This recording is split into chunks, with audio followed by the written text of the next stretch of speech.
Okay lang, nga dili ka okay. Dili kinahanglang pugson nga nalipay. Okay lang nga maghila ka. Dili man natin mailhan nga luya ka, napildi ka.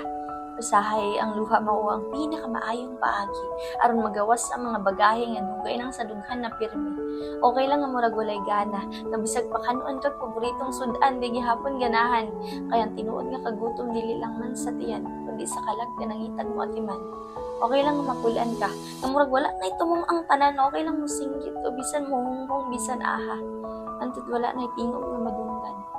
Okay lang nga mawala ka sa imong kaugalingon. Kay usahay sa pagkawala, makaptagan nimo ang dugay na nimong gustong maangkon.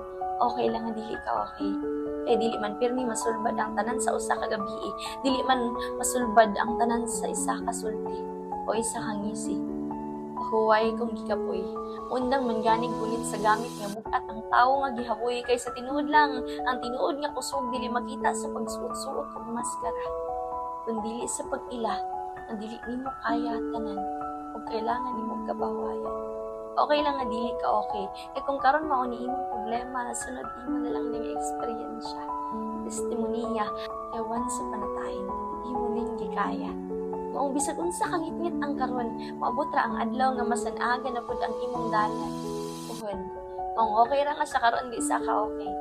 Ang dili lang maya okay. Kaya kanang pirmi ka dili okay. Okay? Maong padayon.